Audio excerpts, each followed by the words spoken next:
بسم اللہ الرحمن الرحیم۔ السلام علیکم۔ ابن العربی فاؤنڈیشن میں خوش آمدید۔ آج کی ہماری پوسٹ ایک کتاب کے حوالے سے ہے۔ یہ کتاب پچھلے دنوں ہمارے پاس آئی ہے۔ اس کا ایک بنیادی تعارف ہم پہلے بھی کروا چکے ہیں اور اس کے اندر سے بھی کچھ ایک دو اقتباسات پڑھ چکے ہیں۔ اچھا، تو یہ آپ دیکھ رہے ہیں، کتاب کا نام ہے وسائل السائل، اور یہ لواقع الاسرار و لوائع الانوار، شیخ اکبر کے شاگرد ابن سعودکین النوری نے اس کتاب کو جمع کیا ہے، اور اس میں انہوں نے اپنے وہ واقعات لکھے ہیں جو ان کی شیخ اکبر کے ساتھ میت میں پیش آئے ہیں، یا شیخ کا، ایک استاذ کا اور ابن سعودکین کا ایک شاگرد کا تعلق کس طرح سے رہا۔ تو اس کتاب میں ہمیں وہ ساری چیزیں ملتی ہیں۔ اچھا، کتاب کے مقدمے میں ابن سعودکین کا ایک تعارف ہے جس سے ہمیں پتہ چلتا ہے کہ یہ ان کا پورا نام تھا ابو طاہر شمس الدین نوری حنفی، اور یہ 579 ہجری میں پیدا ہوئے قاہرہ میں۔ اچھا، اس کے بعد یہ شیخ اکبر سے ان کی ملاقات ہوئی سن 602 ہجری میں، اور اس کے بعد پھر شیخ کے ساتھ ہی رہے، اور حلب میں 646 ہجری میں ان کی وفات ہے۔ تو شیخ اکبر کے دو مشہور ساتھی ہیں، ایک ہیں عبداللہ بدر الحبشی، تو یہ دوسرے ہیں اسماعیل ابن سعودکین النوری۔ تو شیخ ان دو ساتھیوں کے ساتھ ہی ہمیشہ، مطلب زیادہ تر وقت جو ہے انہی دو ساتھیوں کا شیخ کے ساتھ گزرا ہے۔ پھر یہ کتابوں کا کچھ ذکر ہے کہ شیخ کے ساتھ انہوں نے کون سی کتابیں جو ہیں وہ پڑھی ہیں یا لکھی ہیں یا ان کی شرح وغیرہ کی ہے۔ تو یہاں پر ایک واقعہ ہے۔ واقعہ یہ ہے کہ ایک دن، یہ ابن سعودکین لکھتے ہیں کہ ایک دن شیخ نے مجھے پکارا، یعنی کہ ابن عربی نے ان کو بلایا، کہا کہ اے بیٹے، رات کو میں نے بڑا ایک عجیب خواب دیکھا ہے۔ تو میں نے خواب یہ دیکھا ہے کہ میں نے اپنے سر پہ جو یہ امامہ ہے یہ میں نے تجھے پہنایا ہے، اور میں یہ چاہتا ہوں کہ میں تجھے پہناؤں۔ تو چونکہ وہ خواب ہے، اور خواب کی تو ایک باطنی تعویل ہوتی ہے، تو وہ تو ہے ہی ہے، لیکن میں ظاہری طور پر بھی چاہتا ہوں کہ میں تجھ تک یہ امامہ پہنچاؤں۔ تو پھر شیخ نے وہ ظاہری طور پر بھی وہ امامہ ان کو پہنچایا، اور خواب کی جو بھی باطنی مطالب تھے وہ تو اس کے اندر ہیں ہی ہیں۔ تو یہ اس سے اندازہ ہوتا ہے کہ شیخ اکبر کا اور اسماعیل ابن سعودکین النوری کا آپس میں کیا تعلق تھا، اور کس حد تک دونوں میں ایک دوسرے میں محبت تھی۔ اچھا جی، تو ہماری جو کتاب ہے وہ یہ وسائل السائل ہے۔ آج ہم اس کے حوالے سے بات کریں گے۔ تو بات یہی کریں گے، بس اس کتاب میں سے کوئی ایک دو چیزیں نکالیں گے اور اس کو اردو میں آپ کو کر کے بتائیں گے، جس سے آپ کو پتہ چلے گا کہ ابن سعودکین نے جو شیخ سے کچھ پوچھا تو کس طرح سے پوچھا، اور ان کی آپس میں کس طرح سے وہ کلام رہا۔ اچھا، اس کتاب میں سے ہم نے وہی کچھ مسائل ایسے ہی نکالے ہیں جو کہ ابھی ہم فی الحال ابن العربی بیٹھک میں کتاب الحجب کے حوالے سے ہم جس پہ بات کر رہے ہیں، جس میں ایک اسماء الہی ہے، دوسرا ذات الہی ہے، اور ان دونوں کا آپس میں کیا تعلق ہے۔ تو اس کتاب میں سے بھی ہم نے وسائل السائل میں سے وہی چیزیں نکالی ہیں تاکہ ہمیں پتہ چلے کہ جب شیخ اپنے شاگرد اسماعیل ابن سعودکین کو اس حوالے سے بتا رہے ہیں تو کیا وہ کچھ اور بات بتا رہے ہیں، اور فتویٰ میں کچھ اور لکھا ہے یا باقی کتابوں میں کچھ اور لکھا ہے، یا وہ ایک ہی چیز ہے اور اسی کو دوبارہ ایکسپلین کر رہے ہیں۔ تو یہ اس کا 100 صفحہ نمبر ہے میرے سامنے، وسائل السائل 120 نمبر صفحہ ہے، 94 نمبر عنوان ہے، اور یہ عنوان یہ ہے کہ الالوہیہ تعرف بالآثار والذات لا تدرک۔ یہاں پر شیخ الوہیت یعنی کہ اس ذات کا الہ ہونا، اور ذات یعنی اس ذات کی احدیت کے بارے میں جو فرق ہے اس کو بتا رہے ہیں۔ تو اب یہ اسماعیل ابن سعودکین لکھتے ہیں کہ جی سمعتہ رضی اللہ عنہ یقول ما معناہ، کہ میں نے اپنے شیخ رضی اللہ عنہ یعنی ابن العربی رضی اللہ عنہ کو سنا، اور اس کا مطلب یہ ہے جو وہ کہنا چاہ رہے تھے۔ وہ کیا کہہ رہے تھے؟ وہ کہہ رہے تھے کہ جی کہ معرفت کا تعلق حق تعالیٰ کی ذات سے بالکل نہیں ہے، یعنی کہ معرفت کا تعلق حق تعالیٰ سے اس کی ذات کی حیثیت میں نہیں ہے۔ وَلَا بُدَّ لَهَا مِنَ الدَّلَائِلِ الَّتِي هِيَ الْآثَارُ الْإِلَٰهِيَّةُ، اور اس کے لیے ہمیں ان دلائل کا ہونا ضروری ہے جو کہ الوہیت کے آثار کہلاتے ہیں، جن کو ہم اسماء الہیہ کہتے ہیں۔ تو آگے کہتے ہیں وَأَنَّ الذَّاتَ مِن كَوْنِهَا ذَاتًا لَا تُدْرَكُ، اس کی وجہ یہ ہے کہ ذات اپنی ذات ہونے کی حیثیت میں اس کا ادراک نہیں ہے۔ تو یہ چونکہ ہم پہلے بھی پڑھ چکے ہیں، اور کچھ لوگ اس پہ کہہ رہے ہیں کہ شیخ یہ کس طرح سے بات کر رہے ہیں، تو یہ دیکھ لیں کہ یہاں پر بھی وہی دوبارہ سے بات کر رہے ہیں کہ ذات کا ادراک کوئی بھی مخلوق ذات ہونے کی حیثیت میں نہیں کر سکتی، نہ اس کے درمیان کوئی رابطہ ہے۔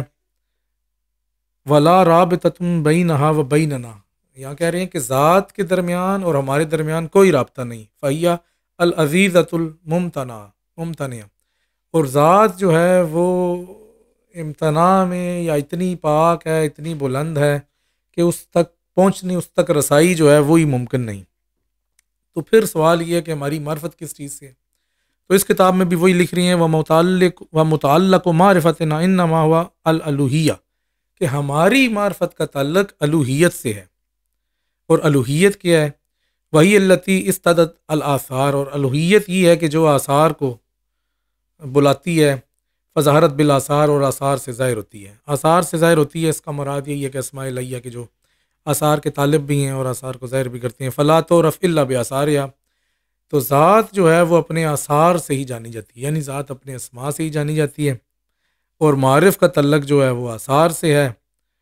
اور یہ اس مقام پر شیخ نے جو ہے پوری بات کی ہے کہ الوہیت جو ہے وہ اپنے آثار سے جانی جاتی ہے، اور الوہیت کے جو آثار ہیں وہ اسماء الہی ہیں، اور ذات جو ہے اس کا ادراک نہیں۔ اچھا، جب ہم اسی کو ہی آگے چلتے ہیں، اسی طرح سے اسی کتاب میں اگلے ایک مقام پہ، یہ جناب ہے صفحہ نمبر 201، اس کا عنوان ہے 181 نمبر عنوان کا نمبر ہے، اور عنوان ہے التمییز بین الذات و مرتبۃ الالوہیہ، کہ ذات اور مرتبہ الوہیت میں کیا فرق ہے۔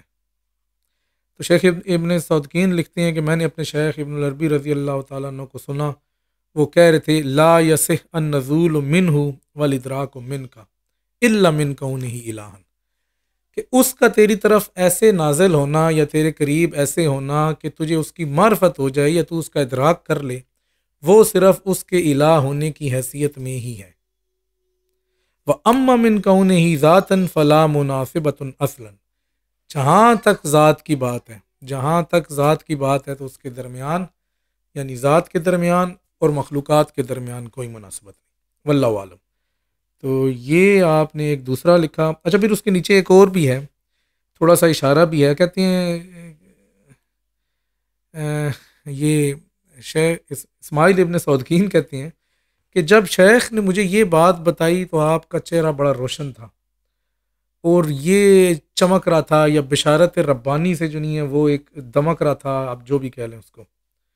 اور پھر شیخ اکبر خود فرماتے ہیں کہ میرے علم کے مطابق، مطلب شیخ اکبر کہہ رہی ہیں کہ جو یہ میں نے آج بات آپ کو بتائی ہے، میرے علم کے مطابق اس مسئلے میں، اس بات میں صرف ایک شخص نے کلام کیا ہے۔ پھر شیخ نے وہ بتایا بھی کہ وہ کون شخص ہے، یہاں پر ذکر نہیں کیا ان کا۔ کہتے ہیں کہ اس کے علاوہ میرے علم کے مطابق کسی شخص نے اس مسئلے میں کلام نہیں کیا کہ ذات کا اور الوہیت کا کیا فرق ہے، یا ذات کی معرفت کس طرح سے نہیں ہے اور الوہیت یا اسماء کی معرفت کس طرح سے ہے۔ تو یہ پھر وہ بتائی، اور پھر یہ اسماعیل ابن صودقین بھی خوش ہوئے اور یہ سب کچھ۔ تو یہ جو ہے ایک دوسرا مقام۔ اب آتے ہیں اسی قول یا اسی موضوع کی مناسبت سے ایک تیسرا مقام اسی کتاب میں سے، وسائل السائل۔ تو اس میں 215 نمبر عنوان ہے، صفحہ نمبر 228 ہے، التمیز بین الذات العلیہ و مرتبۃ الالوہیہ، کہ اس بلند و بالا ذات اور مرتبہ الوہیت جو کہ مرتبہ اسماء ہے، اس میں کیا فرق ہے۔ تو شیخ اکبر کے شاگرد اسماعیل ابن صودقین لکھتے ہیں کہ میں نے اپنے شیخ رضی اللہ تعالیٰ عنہ کو یہ کہتے سنا، اور کیا تھا، ثم امر مطلق ینبغی ان تعلمہ مطلقا۔ اب کہہ رہی ہیں کہ یہاں ایک ایسا معاملہ ہے مطلق، اطلاق، اس میں کوئی گنجائش نہیں ہے کسی چیز کی، اور اپنے شاگرد کو کہہ رہی ہیں کہ تجھے یہ سمجھنا بھی مطلق اطلاق کے طریقے، مطلب اس میں کوئی گنجائش ہی نہیں ہے کہ کچھ اس میں کوئی راہ نکالی جا سکے کہ نہیں جی اب تھوڑا سا اتر کر دیں یا ذات کی طرف پہنچنے کا کوئی راستہ بنا دیں۔ کہتے ہیں کہ تجھے اس کو جاننا بھی مطلق چاہیے۔ وہ کس طرح؟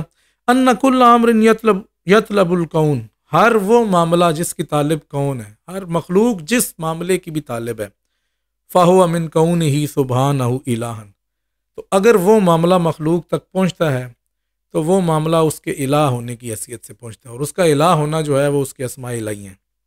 وکل امر لا یطلب الکون فہو من کونی، اور ہر وہ معاملہ جس کی مخلوق طالب نہیں ہے، یعنی کہ جس کا مخلوق سے تعلق نہیں ہے، جو مخلوق تک نہیں پہنچتا، فہو من کونی ذاتن، تو وہ اس کے ذات ہونے کی حیثیت سے۔